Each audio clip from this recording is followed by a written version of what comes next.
atong mga upat ka nasod. No? Kaya dako inyong malipay, amen? Na nato ang man of God, ipadala sa ginawa dito na kita. Okay?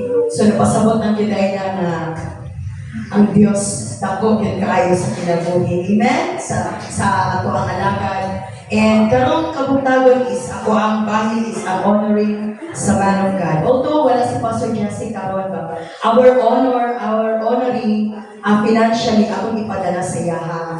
Akong ipadala sa yaha ang ato ang honoring. Dili na to undamon ang ato ang pag-honor. Although si Pastor Jesse na siya dito, then dili makawang ang ato ang pag-honor sa iya financially kay tungod iyaning magamit ditong dapita. Amen? So we know that ako pa din kayo o kailangan, ako pa din kayo o kanang pagbiman. I know God will provide sa mga pagkinahanglan ni Pastor Jessica. And sa tuang part, no, limutang part sa ministry, sa dako nga buluhaton nga iyang giadto dito sa David nga diin na siya karon. Amen? So, ang ingon pa nila sa 1 Timothy chapter 5 verse 17, ang mga magulang na maayong pagdumala ang ngay hatagan o doble nga pasilungo. Ilabi na katong naghago sa pagsangyaw o pagtudlo. Amen? The Bible tells us, ang Bible nagatudlo ka nato, nga tahuron o pasilungan nato ang nataong ipanggamit sa Diyos. Amen? Amen. Praise the Lord. And sa ato ang pagtanong, adunay mga daghang benepisyo. Ang atong pagtanong dili kay mga benepisyo po ng atong pastor, atong honoring, kung dili po tapod, atong mga baton po ta o benepisyo. Amen. Amen? Makadawat ka o daghang panalangin. Amen? Amen? Daghang panalangin ang ihatag sa Diyos sa nako. Praise the Lord. Nari mga verse, pwede lang ko siya kung ano na akong basahon. Then, paglampo sa itong spirituhalong nga bahin.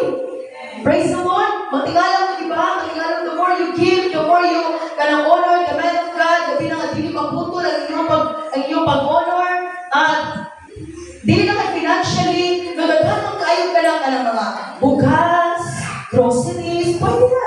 Dawato na ni Pastor.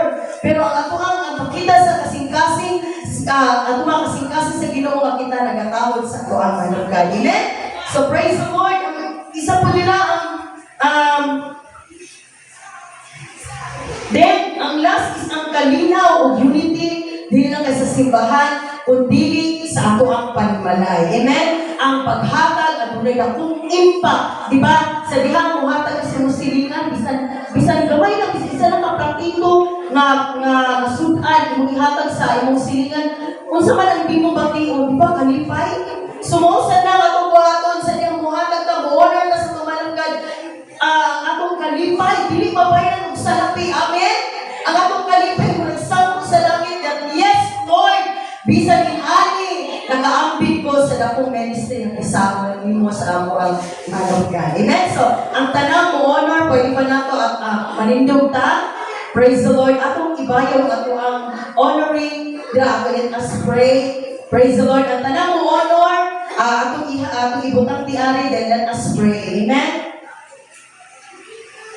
So good.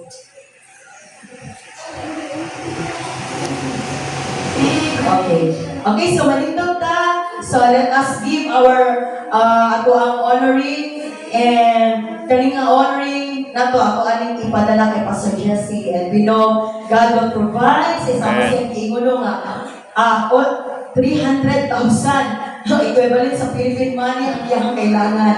But I know God will provide. Amen?